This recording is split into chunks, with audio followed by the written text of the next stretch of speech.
माता की जय, भारत माता की जय। नीरज चोपड़ा आज हमारे देश को शान बान के लिए ऊंचा किया और सभी बच्चे उनका नाम जहन में उतार गए। अभी हम आपको ऐसे शख्स से मिलाना चाहते हैं कि सभी बच्चे ये कहते हैं कि रिटायरमेंट होने के बाद बूढ़ा हो जाता है। आज आप बच्चे अगर उनके भावनाओं पर चले तो कभी भी जीवन में बुढ़ापा आपको नहीं सताएगा। ऐसा शख्स आपके सामने आएगा, देखने में जरूर बूढ़ा होगा, लेकिन वो ये कहते हैं कि I am young, 80 years old, my name Brajlal Verma ji. लोगों, आत्म भलो पानी जो शहीद हुए हैं उनकी जरा याद करो कुर्बानी। जे पहले से बहुत सवेरे से शुरू हो जाती थी, लेकिन आज दुर्भाग्य है उन शहीदों को भुला दिया गया, इस गाने को भुला दिया गया। हम लोग हमने सन 65 तो पाकिस्तान से लड़ी, पहली बार चीन से लड़ी, 62 में पाकिस्तान से लड़ी, लाहौर तक ले लिया, लेकिन उसे छोड़ देना पड़ा, इतना दबाव डाला गया। लेकिन लाल बहादुर शास्त्री थे उस समय प्रधानमंत्री, उन्होंने कहा जो जमीन हमने जीती है उसको नहीं वापस करेंगे, क्योंकि इसमें हमारे कितने जवान शहीद हुए हैं, कितनी महिलाएं विकलांग हुई हैं, कितनी विधवाएं हुई, इसलिए हम इसको एक दिन से नहीं वापस करेंगे। ऐसे थे प्रधानमंत्री लाल बहादुर शास्त्री।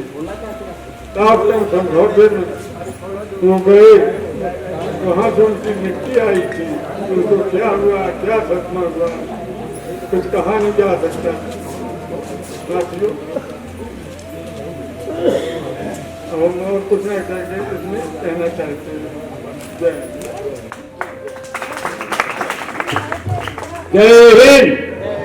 आपकी तरफ से आवाज नहीं आ रही बच्चों, आवाज अभी संख्या में थोड़े से कम नहीं हो, आप लोग एक एक बच्चा 1-1 लाख के बराबर है। जय हिंद, जय हिंद, जय हिंद, जय हिंद, वंदे मातरम, वंदे मातरम, जय जवान, जय किसान, जय जवान, जय किसान, जय सैनिक, जय शिक्षक, जय सैनिक, जय शिक्षक। आपके समक्ष संरक्षक ब्रजलाल वर्मा जी, यंग 89 years old, आपको शाहिद करके गए। अभी 2 मिनट के लिए हमारे अरविंद अवस्थी जी आपके समक्ष आ रहे हैं।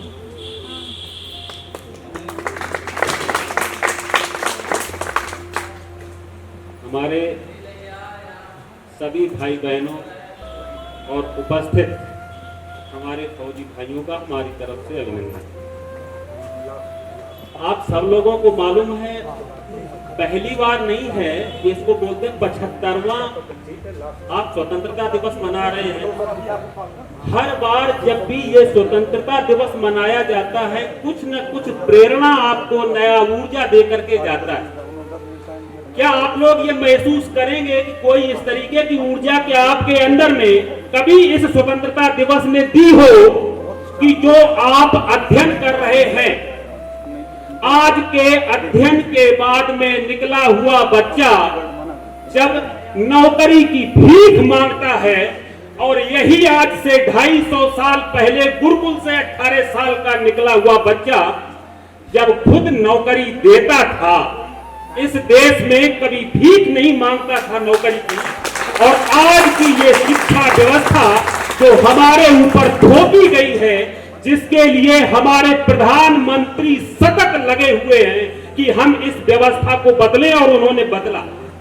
आगे से आप देखेंगे इसमें आमूल चूल परिवर्तन, और कोई भी व्यक्ति इस भारतीय शिक्षा से निकला हुआ आपको नौकरी की भीख मांगता नजर नहीं आएगा।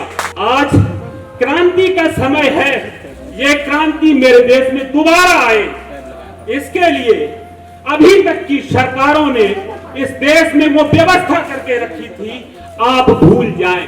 आप क्रांति नहीं कर सके। बचपन से कक्षा 1 से बच्चों को ABCD का तोता पकड़ा दिया, रटते रहिए। आपको मालूम है मेरे देश में 7 आयोग बनाए गए शिक्षा पे, और 7 आयोगों की रिपोर्ट एक ही निकली, और वो रिपोर्ट ये कहती थी कि जिस मुल्क में 20 करोड़ बालक प्रतिवर्ष प्राइमरी में जन्म लेते हैं, वो 20 करोड़ बालकों में से जब हायर एजुकेशन उच्च शिक्षा में निकल के जाते हैं तो मात्र 15% बालक बचते हैं। आखिर इसका कारण क्या है? वो 100% कैंडिडेट उच्च शिक्षा तक पढ़ करके क्यों नहीं निकल पाते? 7 आयोगों की रिपोर्ट ये कहती है कि इसमें सबसे बड़ा जो द्वंद्व है, जो सबसे बड़ा निरोधक का काम करता है, वो है विदेशी भाषा। आपको मालूम है कि भारतवर्ष के अलावा कौन से ऐसे मुल्क हैं जिन्होंने शिक्षा में अपनी मातृभाषा को नहीं अपनाया हो? यह दुर्भाग्य है हमारे देश का, और मेरा दुर्भाग्य इस देश का यह है कि सदियों से आंदोलन करते रहे हैं लोग, लेकिन मेरे देश के गुरुओं ने कभी इस बात पे आंदोलन नहीं किया कि मेरे बच्चों को, मेरे बालकों को इनकी शिक्षा उच्च स्तर तक इनकी मातृभाषा में दी जाए। अगर आपको अंग्रेजी भाषा इतनी ही प्रिय थी तो अंग्रेजों को क्यों भगाया? क्यों नहीं दोबारा उनको बुलाने से इस देश में? अगर चोरी चारी तुमको इतनी ही अच्छी लगती है तो क्यों नहीं पूछते उनको इस देश में बुला करके? और अगर नहीं अच्छी लगती है तो आज आंदोलन करिए कि मेरा सच्चा इतिहास दोबारा लाया जाए, मेरी मातृभाषा में मेरी शिक्षा दोबारा लाई जाए, मेरी संस्कृति दोबारा वापस हो। आज आपको दिखाई दे रहा है कम से कम पूरे विश्व में 25 कंट्री ऐसे हैं जिन्होंने अपने बच्चों को प्राइमरी एजुकेशन संस्कृत भाषा में शुरू करवा दिया है। और आज से नहीं, कम से कम 7 साल पहले से, जब से ये पता चला था कि नासा ने यह सिद्ध कर दिया है कंप्यूटर की एल्गोरिथम जो है उसके लिए सबसे सटीक भाषा संस्कृत है, और आने वाले कंप्यूटर की एल्गोरिथम संस्कृत भाषा में ही बनने वाली है। उस समय में आपके द्वारा जो ये रटी गई विदेशी भाषा है उसको पढ़ने वाले सारे व्यक्ति उस समय जब उस संस्कृत भाषा में बनी हुई एल्गोरिथम के कंप्यूटर आपके सामने आएंगे तब आप अपने को अशिक्षित महसूस कर रहे होंगे। जीवन सतत संघर्ष का नाम है, आपको सतत संघर्ष करना पड़ेगा। जड़ जंगम पशु पक्षी कोई भी ऐसा नहीं है जो बिना संघर्ष के जीवन गुजारते हो। इंसान होने के नाते भी हमें सतत संघर्ष करना है। मुझे अपनी संस्कृति को समझना है, अपने संस्कृति की वैज्ञानिकता को समझना है, अपनी शिक्षा को समझना है, क्योंकि आपको मालूम होना चाहिए मेरी मेडिकल साइंस ये कहती है कि 14 साल तक की उम्र के बच्चों को जो भी संस्कार हम दे सकते हैं आप डाल लीजिए। आप स्वतंत्र हैं। 14 साल की उम्र के बाद आप उन बच्चों में संस्कृत शिक्षा दे सकते हैं, लेकिन संस्कृति नहीं डाल सकते। इसलिए 14 साल तक की उम्र का मतलब कहने का हमारा ये कक्षा 8 तक की एजुकेशन के लिए। इसीलिए आज सरकार ने ये कहा है कि मातृभाषा बेहद जरूरी है।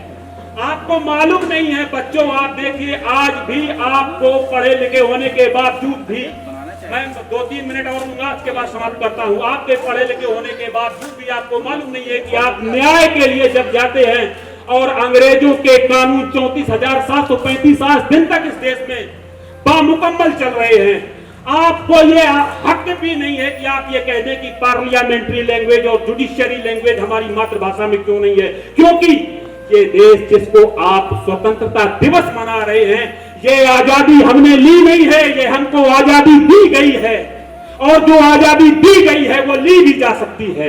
इसके लिए आपको अगली क्रांति के लिए तैयार रहना है। आपको मालूम है कि आपको जो ये आजादी दी गई है ये किस आधार पर दी गई है, उसके लिए एक मुकम्मल कानून बनाया गया जिसको इंडियन इंडिपेंडेंस एक्ट कहते हैं 1946 में। ब्रिटेन के हाउस ऑफ कॉमन्स में ये कानून बनाया गया। आजादी मुझे लेनी थी तो मेरी पार्लियामेंट में मेरे आजादी का कानून क्यों नहीं बना?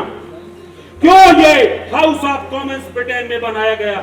और आपको मालूम है कि कोई भी कानून को रद्द करने के लिए उसी पार्लियामेंट की 2/3 मेजॉरिटी के पास में राइट होता है। हम कैसे अंग्रेजों की दी हुई इस आजादी को रद्द कर सकते हैं, क्योंकि कानून मैंने नहीं बना। हमारे कहने का मतलब यह है कि हम ये जो मनाते हैं प्रतिवर्ष, इसके अंदर में गहन विचार करके आपको कुछ सत्यताओं से भी वाकिफ होना चाहिए। और अगर आप वाकिफ नहीं होंगे तो आपके अंदर में चिंतन पैदा नहीं होगा, और अगर चिंतन पैदा नहीं होगा तो विचार कहां से आएंगे। आप लोगों को मैं बहुत बहुत धन्यवाद देता हूं। एक विशेषता और है हमारे आदरणीय शर्मा जी की, पापा जी की, जो आपके पुत्र हैं श्री देवेंद्र कुमार शर्मा जी, आपकी बहू जो विद्यालय की प्रबंधक है श्रीमती नीरजा शर्मा जी, ये दो लोग विद्यालय के लिए 24/7 24 घंटे 7 दिन विद्यालय के लिए समर्पित रहते हैं। उन दोनों पति पत्नी ने कभी अपने बच्चे नहीं पाले, और उनके भी बच्चों को पालने का काम हमारे अभिभावक, हमारे संरक्षक, हमारे विद्यालय परिवार के संस्थापक, हमारे मार्गदर्शक, मेरे प्रेरणास्रोत आदरणीय दिनेश चंद्र शर्मा जी उन मासूम बच्चों को पाल पोस कर बड़ा कर रहे हैं कानपुर शहर में। मैं चाहूंगा हम सबको अपना आशीष दें। और इसके पहले हमारे भूतपूर्व सैनिक, रिटायर्ड वारंट अफसर श्री अरविंद अवस्थी जी से एक निवेदन के साथ आग्रह करूंगा, विद्यालय जब रेगुलर हमारा हो जाए, अपने ये आशीष वचन हमको आप वादा करके जाइएगा। अपने ये आशीष वचन हमारे बच्चों को आप बार बार आकर उनको अपना मार्गदर्शन दीजिएगा। ये मेरी विशेष प्रार्थना है आपसे। आपका स्वभाव और आपकी वाणी हमको बहुत प्रभावित कर गई है। मैं समझता हूं कि आपके गुरु ने जो आपको दिया था वो आज आपने इसी प्रांगण में लौटा दिया है। मेरा आग्रह स्वीकार कीजिए। पंडित दिनेश चंद्र शर्मा जी का आशीर्वाद हम सब लोग ग्रहण करने जा रहे हैं। आदरणीय आदरणीय सैनिक बंधुओं, आज हम देश का 75वां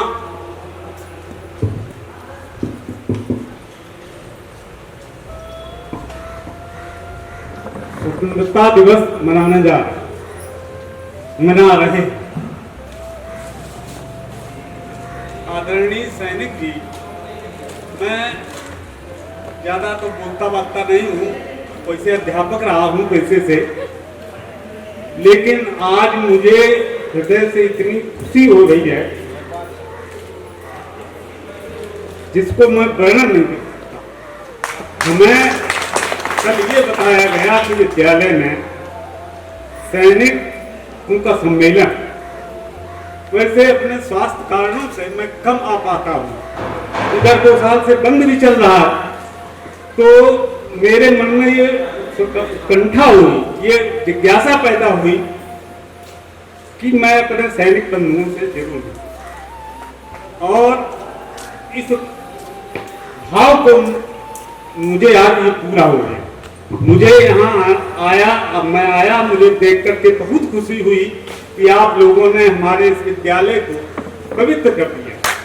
भैया, मैं एक छोटी सी बात ये कहने जा रहा हूँ कि समाज में, देश में 2 ही निर्माण करता है देश के।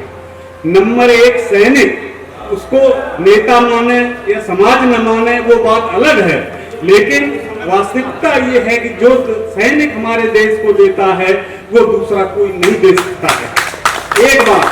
दूसरी बात, शिक्षक भी हमारे समाज को बहुत कुछ काम करता है और हमारे भविष्य का निर्माण करता है, लेकिन उस बात को कहने से क्या लाभ है। आप सब समस्या सब देख ही रहे हैं, समाज की सब बातें चल रही, सरकार की बातें चल रही हैं। वैसे मैं व्यक्तिगत रूप से, मेरी 4थी पीढ़ी अध्यापक है। मेरे छोटे भाई भी सैनिक थे, शायद आप सभी लोग जानते होंगे उनको, सुरेश चंद्र जी शर्मा। उनसे सबसे छोटे भाई वो भी सैनिक थे, रिटायर्ड हुए, दिल्ली में रहते हैं। मेरा एक बेटा वो भी सैनिक था, जो इस समय दिल्ली राज्यसभा में है, मैंने दामाद भी ढूंढा, वो सैनिक ही ढूंढा। कहने का अर्थ है ये कि मुझे ये सैनिक अपने हृदय से इतने प्रिय हैं कि मैं देने के लायक तो कुछ है नहीं, लेकिन मैं इन्हें हृदय से बहुत उनका आभारी हूँ और इनकी बड़ा सम्मान करता हूँ। और आगे भविष्य में मेरी ये आकांक्षा आप लोगों से गुजारिश रहेगी कि इसी तरह का कार्यक्रम आप करते रहें और विद्यालय के कार्यकारिणी से मैं ये आग्रह करूंगा कि ये व्यवस्था आपके लिए ये आप नियुक्त करें और यही कार्यक्रम आप समय निकाल करके जरूर यहाँ पर हमारे विद्यालय को प्रसारित करिए। और मुझे बहुत महान खुशी है कि आपने यहाँ अपना अमूल्य समय देकर हम लोगों को प्रसारित किया। अभी आपको दूसरी जगह भी अभी एक सज्जन जी बता रहे थे वहाँ जाना है, और तो मैं कही क्या सकता हूँ, बस इतना ही है कि आप लोगों को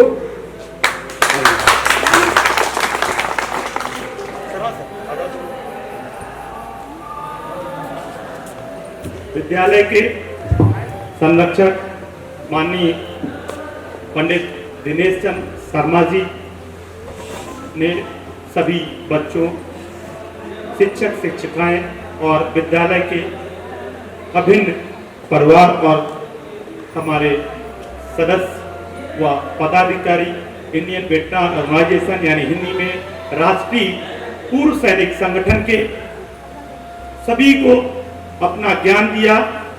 और मैं सभी लोग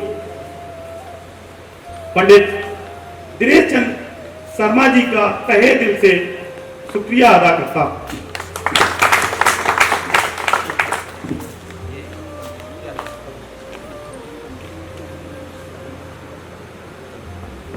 समय के अभाव के कारण मैं बार बार क्षमाबद्ध प्रार्थी हूं। रिटायर्ड हूं बट यंग हूं। बच्चों, बार बार कहता हूं I am retired but not tried. मैं टायर्ड नहीं, यानी थका हुआ नहीं। अभी आपने देखा एक बच्चा और बूढ़ा कहा जाता है कि दोनों आदतों से और चाल से लगभग बराबर होते हैं। केवल इसको संग विच्छेद बच्चों की मां ही कर सकती है कि वाकई में बुढ़ा दरवाजे पर परेशान करता है और बच्चा घर के अंदर परेशान, दोनों बराबर। शिक्षाएं दोनों को अच्छी नहीं लगती है, ना वृद्ध को और ना बच्चे को। सुझाव नहीं, शिक्षाएं पढ़ना नहीं चाहते दोनों। तो बच्चे बार बार कहता हूं, यंग रहो, स्वस्थ रहो, शिक्षा ग्रहण करो। जय हिंद, जय भारत। अपने आईवीओ टीम से विनती करता हूं कि कुछ इस 15 अगस्त स्वतंत्रता दिवस के उपलक्ष्य में हमारी अध्यक्ष माननीय श्री वेटरन कैप्टन जोगिंदर सिंह साहब ने एक मैसेज दिया कि अपने कुछ सदस्यों को पदोन्नति करें, जो इस प्रकार हैं। तहसील सिकंदरा से हमारे वेटरन अजय कुमार को तहसील सिकंदरा का अध्यक्ष पद यानी प्रेसिडेंट नियुक्त किया जाता है। अमित कुमार कटियार तहसील का उपाध्यक्ष नियुक्त किया जाता है। उमेश मिश्रा तहसील का कोऑर्डिनेटर और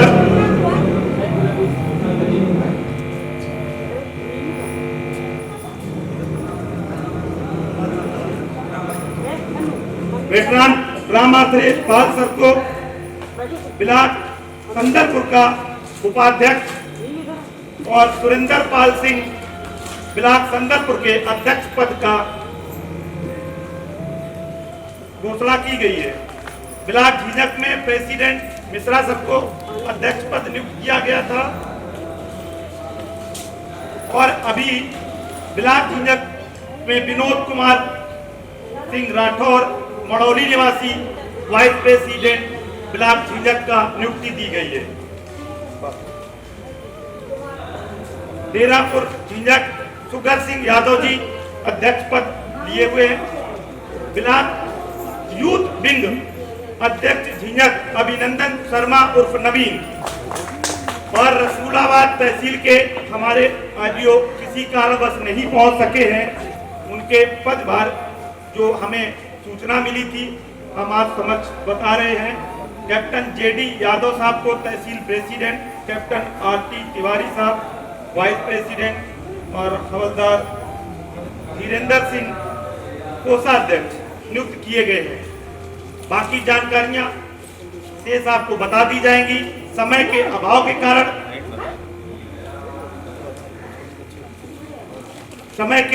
के कारण बार बार शिक्षक, शिक्षिकाएं, प्रबंधक, प्रिंसिपल सर और हमारे समस्त अधिकारी और सदस्य सभी से क्षमा चाहता हूं कि हम समय के अभाव में अपनी वाणी को विराम देना चाहता हूं और अपने प्रधानाचार्य विद्यालय के पंकज सर और देवेंद्र सर को बहुत बहुत अपने आईबीओ की तरफ से धन्यवाद देना चाहता हूं।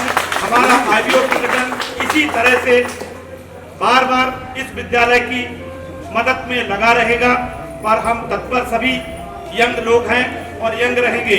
I am retired but not tried. जय हिंद, जय भारत। बहुत बहुत आभार। अपने देश के आन बान और शान, समाज के सजग प्रहरी, आप सभी से मेरा अनुरोध है, आप सभी पदाधिकारीगण हमारे बच्चों के साथ, हमारे अध्यापकों के साथ और स्वयं मेरे साथ अपना एक एक बहुमूल्य फोटो कृपया देने का कष्ट कीजिएगा। उसके बाद आप फ्री होकर के अपने अगले कार्यक्रम में शामिल होंगे।